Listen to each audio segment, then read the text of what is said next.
What exactly are you talking about? Spilled over? If you beat all those competitors, obviously the class probably sucked.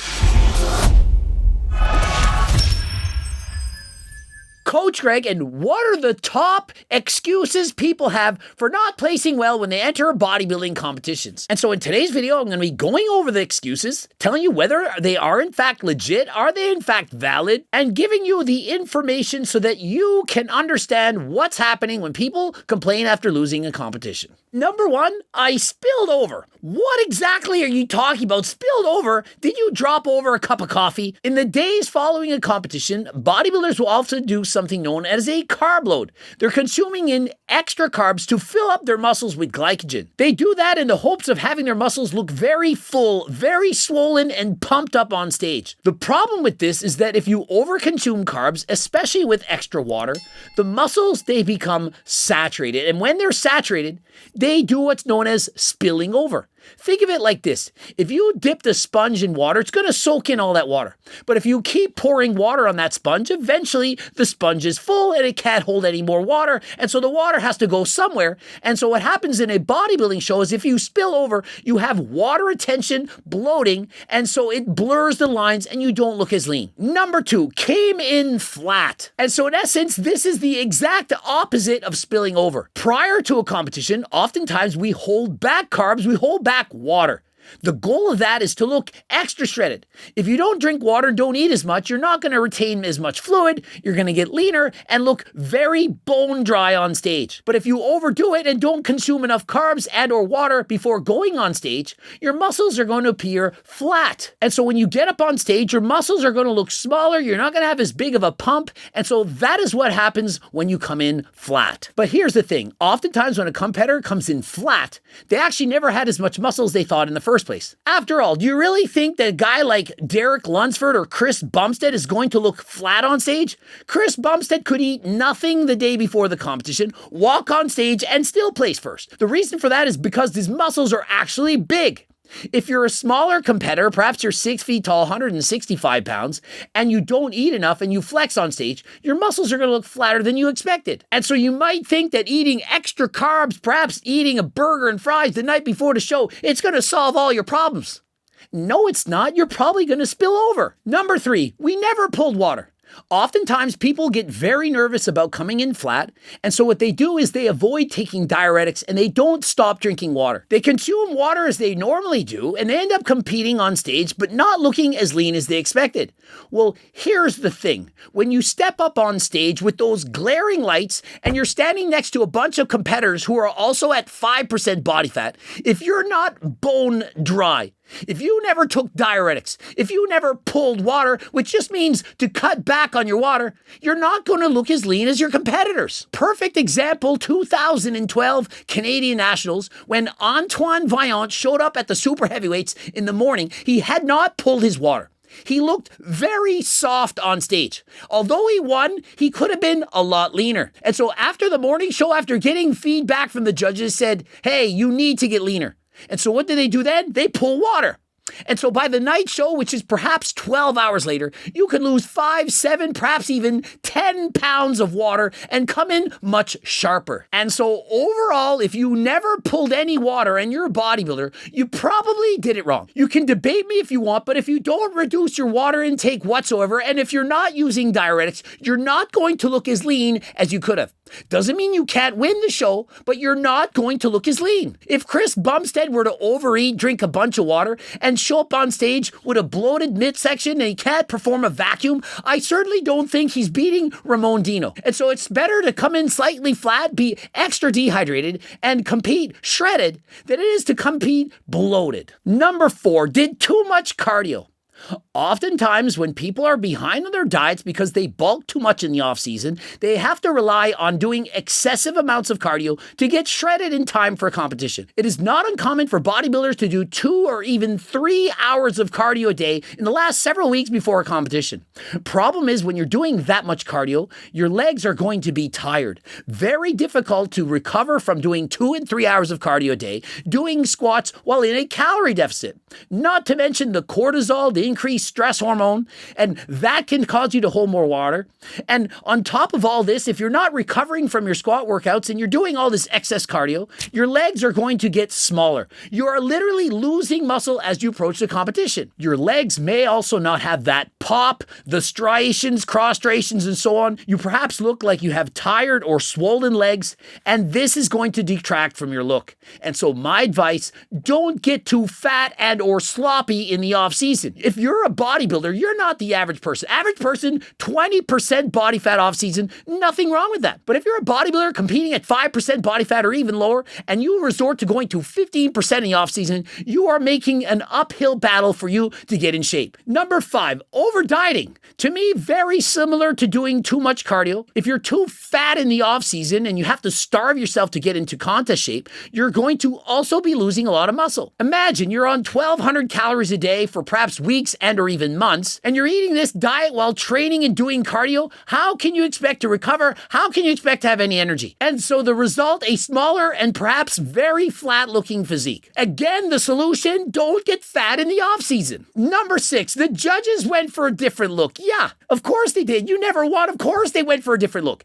If they went for your look, you would have won. But in all seriousness, you could be 300 pounds shredded with muscle popping everywhere. But if you have a big gut, you're not symmetrical, you don't look aesthetically pleasing, the judges are going to go for a different look. The judges go for an aesthetic, wide shoulders, small waist, symmetrical looking physique. And if you don't have it, of course they're going for a different look. Number 7, it was the stack class. Of course it was. You didn't win. If you show up and you're the only one in your class, of course you're winning. And so if you don't place very well, perhaps you never made the top 5, then of course you're going to say it's a stack class. You were beaten by several competitors. If you beat all those competitors, obviously the class probably sucked. Number 8, politics. Of course people are going to say it's politics. It sounds so much better to say, well, I had the best physique. I was clearly the best bodybuilder on stage. The only reason I didn't win is because they wanted someone else to win instead of me. That puts the blame on someone else and not on you. But in all honesty, it does in fact sometimes happen in smaller competitions. I don't believe that at the Mr. Olympia or the Arnold Classic that politics are taking place. Of course, you can argue that one person could have won, the other could have got second,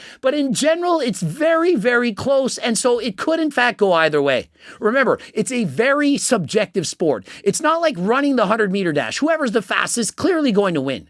It's a beauty pageant, and beauty is in the eye of the beholder. Number 9, the tan was off. You're thinking, how in the world could a tan make a difference? When you're under those bright stage lights, everyone looks pale. Even if you're black, you need to get a tan. That is how bright those lights are. And so if I were to show up right now with just a regular tan from the sun, without getting a spray tan, I would look very pale in comparison to everyone else. And so sometimes when you get a spray tan, it's simply applied incorrectly. The tan smudges off, you go to bed, sleep at night, you sweat, and the tan runs, and it doesn't look good on stage. Remember, it's literally a beauty pageant, and if your skin doesn't look proper, if it doesn't have the proper darkness, you're not going to look at your best. And so it is very possible to have an improper tan, and it ruins your placing. Number 10, glute implants, and for the most part, this applies to the ladies. Not many times have I seen a man get a glute implant. But here's the thing. Women, for the most part, are not actually getting ass implants. What they're doing is they're getting BBLs. They're taking fat from different parts of their bodies and injecting it into their glutes. And if they're not doing that, they're injecting oils and or hyaluronic acid into their glutes. Multiple injections that cause swelling to occur inside of the glutes. The injection is very deep, it swells up, it absorbs more water, and so what it does is it pushes the muscle out. Imagine this is a side profile of the glute. You inject through the glute, through the skin, deep under the muscle, couple inches deep, and inject fluid under here. It then swells up. This is then swelling up and pushing outwards. The result, you have much more protrusion, the glutes stick out even further, and it offers an appearance that your glutes are larger than last time. The problem is, oftentimes it looks fake.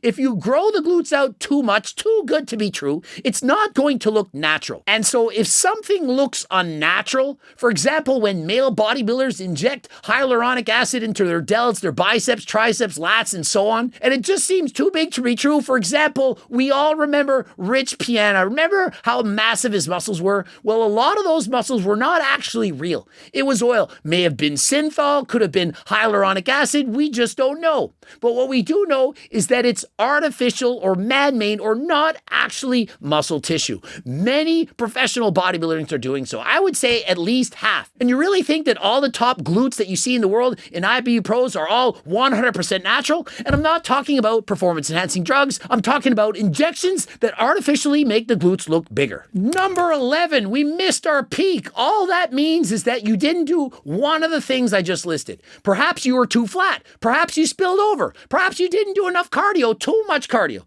You never diet enough. You were too fat in the off season. What it means, bottom line, you weren't ready for the contest on that day. Perhaps in another week, if you keep dieting, you will. Perhaps in another week, you do things differently, and then you'll be ready. Remember, bodybuilding is just as much an art as it is a science. You need to experiment, you need to figure out your body, and it's very difficult to nail it every single time. And so if somebody misses their peak, it's perfectly normal. Go back to the drawing board and work harder than last time. Number 12, the gear sucked, it was fake. Let's be honest, if you were getting bunk gear or you didn't use any and your competitors were using supplements, clearly you're at a disadvantage. Oftentimes people have to pull out a show, perhaps they got an infection. People aren't going to talk about this. You're doing a shot every other day, perhaps you get an infection, swelling, you have to pull out from the show. And so when you consider the sport allows performance-enhancing drugs, in perhaps 90% of competitions, there is no drug testing whatsoever. You're allowed to do what you want. It's a beauty pageant. And so if you're taking the wrong things, or if you are in fact natural,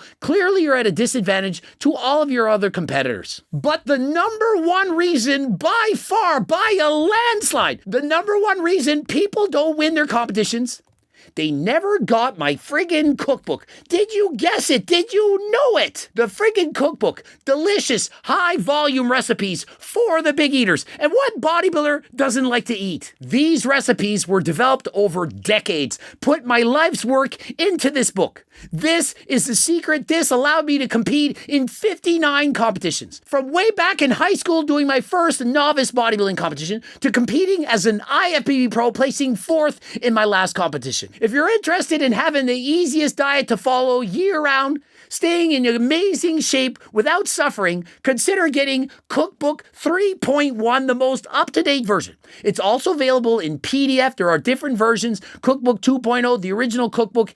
Head over to my website, code Greg, 15% off. And so if you were to ask me, without even looking at someone, what they could do to improve, 90% of the time, I'm going to tell the competitor, you should have been leaner. Yes, performance-enhancing drugs can make you bigger, but you have to be willing to suffer to get shredded to that extent. Getting below 5% body fat, no matter what supplement you're on, it's not going to be easy. You have to really apply yourself. You have to be an animal. You have to be willing to suffer. And so, of course, supplements can help. You can take, for example, GO2 Max that has NMN for increased endurance, better recovery, more stamina. And of course, there's other supplements like G-Test, beta-alanine, creatine, pre-workout, all can be of benefit. And if you're interested in any of these supplements, don't forget code Greg, 15% off. Click the link in the description. There you have it, my top list, why competitors don't do better than last time in their competition. Subscribe, click the bell button, comment to boost the algorithm. Don't forget to like this video if you in fact liked it. Watch one of those 2 bloops, and as always, the cookbooks, the training books, the Circle diet book,